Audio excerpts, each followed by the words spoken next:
You think you're free, but your silence is a prison, your smile, a mask, and the peace you show to the world, it's just the perfect disguise for a war you've been losing with yourself. There's a part of you you've buried so deep, even you forgot it exists. The part that screams in your dreams, gets triggered in random conversations, and sabotages every good thing that enters your life. Carl Jung called this the shadow, and he said, until you make the unconscious conscious, it will direct your life, and you will call it fate. You'll never be free until you face it. And in this video, we're going to find that shadow. We will expose it, and maybe, for the first time, set you free. You've spent years building a version of yourself you thought the world would accept.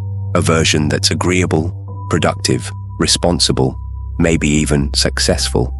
But deep down, you know it's not the full story. Something's off. You don't feel real. You don't feel free. You smile when you're breaking. You say, I'm fine, when you're anything but. You work hard, stay busy, tick boxes, and yet there's this emptiness you can't outrun. Why? Because you've confused performance with identity. You've mistaken survival strategies for your personality. At some point, you stopped being you and started being who you needed to be for approval, love, safety. Carl Jung once said, the privilege of a lifetime is to become who you truly are. But how can you do that when your entire life has been shaped around who you had to be? It starts early. Maybe you were the peacekeeper in a chaotic home, or the achiever who believed worth was something to earn, or the quiet one who learned to disappear just to feel safe. These roles weren't choices, they were adaptations. And now, as an adult, those roles have hardened into a self-image. You think it's you, but it's not. It's the lie you've been living. You don't procrastinate because you're lazy. You procrastinate because deep down, your real self is tired of playing a role. Your soul rebels against a life that doesn't reflect who you actually are. And that's the trap. You keep chasing freedom, but you're doing it through a false identity. So no matter what you achieve, you still feel caged because the mask is still on. Real freedom doesn't come from changing your habits. It comes from questioning the version of you that's wearing them. You can't change what you refuse to confront. And until you confront the lie, you'll keep living it. Carl Jung once said, people will do anything, no matter how absurd, to avoid facing their own souls. But you're not here to avoid, you're here to face it. And in the next part, that's exactly what we'll do. We'll peel back the mask and meet the parts of you that never stopped screaming. We all have a version of ourselves we don't want to see. The part that gets jealous, the part that lashes out, the part that still aches over things we pretend we're over. Carl Jung called this the shadow, not because it's evil, but because it lives in darkness. Not physical darkness, but psychological repression. It's everything you were told not to be, everything you had to hide to feel worthy of love. So you buried it, you pushed it down so you could be good. You smiled through pain, performed perfection, and denied your anger, your grief, your raw, unfiltered truth. But here's the paradox. What you suppress doesn't disappear. It festers, it leaks, it becomes you, in disguise. You tell yourself you're calm, but you're secretly resentful. You tell yourself you're independent, but you're terrified of abandonment. You tell yourself you're kind, but you rage in silence at the weight you're always carrying. And the more you run from the shadow, the more power it has over you. It shows up in your relationships, in your impulsive choices, in your self-sabotage. This is why you keep repeating patterns you swore you'd outgrow. Because your shadow isn't your enemy. It's your forgotten self, begging to be seen. As Jung once said, one does not become enlightened by imagining figures of light, but by making the darkness conscious. Shadow work isn't about fixing yourself. It's about reclaiming the parts you've abandoned. That anger, it protected you. That sadness, it taught you depth. That jealousy, it revealed your unmet needs. The shadow is full of clues, buried truths that once acknowledged become your greatest power. But you won't access that power by staying comfortable. You access it by turning inward, by asking, what part of me have I silenced to survive? And what would it feel like to finally let it speak? You think you're scared of what you'll find, but what you're really scared of is how powerful you'll become when you stop hiding from yourself. You just met the part of you you've spent years avoiding, but now it's time to see how that part still controls you. In the next part, we'll explore the invisible architecture of your life, the patterns, triggers, and silent contracts that have shaped the way you love, leave, and live, and most of all, why breaking them feels like betrayal. But once you've seen the shadow, you can't unsee it, and that's where most people stop, because awareness hurts.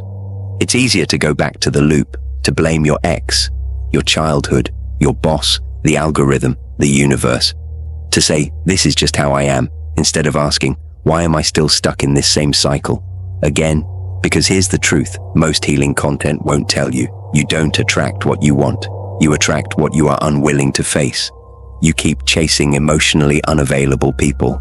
Maybe love was something you had to earn. You keep sabotaging opportunities. Maybe success feels unsafe because failure is familiar. You keep playing the peacemaker, always putting others first. Maybe being needed was your only way to feel valuable. These aren't flaws, they're survival codes. You didn't choose these patterns. They were wired into you when you were too young to know better. But now you know. And if you still keep living by those scripts, that's no longer trauma, that's self-abandonment. Jung said, until you make the unconscious conscious, it will direct your life and you will call it fate. The moment you become aware of a pattern, you're holding the key, but most people hand it right back because freedom feels terrifying when all you've ever known is the cage. The cage gives you rules, it gives you expectations, it gives you an identity, but it also gives you suffering, quiet, persistent, suffocating suffering, and eventually that suffering becomes your comfort zone. So here's the question, how long are you willing to be loyal to a version of yourself that's killing your potential? Because until you break the pattern, you are the pattern. And if you think breaking it will feel like clarity and courage, you're wrong. It will feel like grief, like confusion, like standing in the middle of a burning house and realizing you lit the match. But what comes after that? That's where the breakthrough begins. Here's the part no one prepares you for. Healing doesn't feel like becoming a warrior. It feels like falling apart in slow motion. You won't wake up one day with all the answers. You'll wake up in tears, grieving a version of yourself you can no longer pretend to be. Because real transformation isn't Instagrammable. It doesn't happen on a yoga mat or during a sound bath or through a carefully curated morning routine. It happens when you're face down on the floor, finally honest with yourself. Not the kind of honesty that says, I should journal more. The kind that whispers, I've been running from myself for years, and I'm tired. You'll start to notice the space between the trigger and the reaction. You'll feel the urge to lash out and pause instead. You'll feel the need to people please, but choose yourself instead. You'll feel the fear rise, yet walk into it anyway. That space, that tiny pause, is the birthplace of freedom. But it won't feel like power at first. It'll feel like a loss, because choosing differently means letting go of the stories that once made you feel safe. Carl Jung once said, there is no coming to consciousness without pain, and that pain, it's sacred, because through that pain, you realize something you never expected. You were never broken. You were just buried, under conditioning, expectations, roles, trauma, under noise. And in the silence that remains, you begin to hear something faint, something you haven't heard in years. Yourself, your real self, the one you left behind, the one who didn't need validation, the one who wasn't afraid to be seen, the one who knew who they were. But here's the twist, that version of you, they're still waiting for you to stop betraying them, waiting for you to stop playing small, waiting for you to finally come home. And in the next part, we're going to meet that self, not the version you've been performing, but the one you've been suppressing your whole life, because that is where your freedom begins.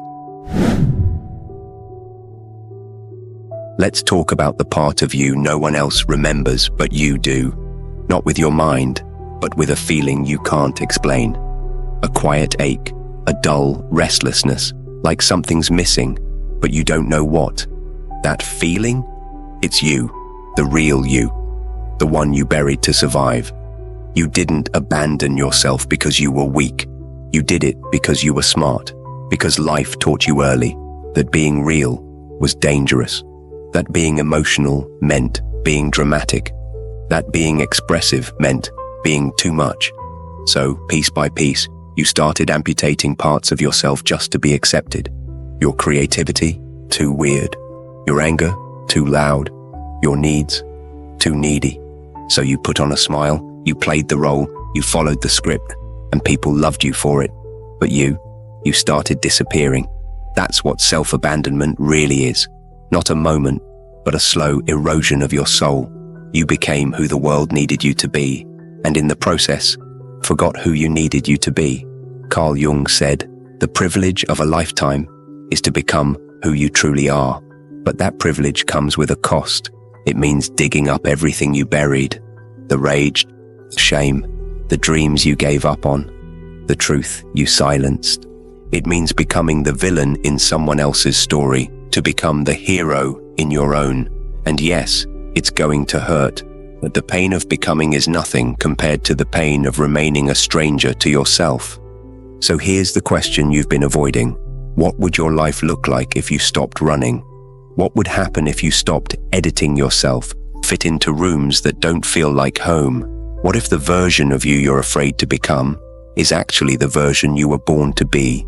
In the final part, we're going to bring this all together, the fear, the pain, the truth, and ask one simple question. What would your life become if you finally stopped hiding? You've spent your whole life trying to fix yourself, when maybe you were never broken, just buried under expectations, buried under shame, buried under the lies you had to believe just to make it through. But here's the truth. You don't find your freedom in becoming someone better. You find it in becoming someone real. You don't have to be healed to be whole. You don't have to be fearless to be free. You just have to stop lying to yourself, because you already know what's keeping you stuck. You already know what you're avoiding. And you already know who you were before the world told you who to be. The question is, will you finally choose you? Carl Jung once said, "Who looks outside dreams. Who looks inside awakens." Stop dreaming of a better life. Start awakening to the one that's been waiting for you beneath the rubble. You'll never be free until you face what you've been running from. And the longer you wait, the heavier it gets. If this video resonated with you, please consider subscribing. Your subscription truly means a lot to me. It's not just a number. It's a reminder that these words are reaching someone who's searching for truth, healing, and depth, just like I am. Every time you subscribe, it motivates me to dig deeper, to create something better, to keep showing up with content that matters, content that might just make a difference. So thank you for being here. And if you're ready, hit subscribe and let's walk this path together.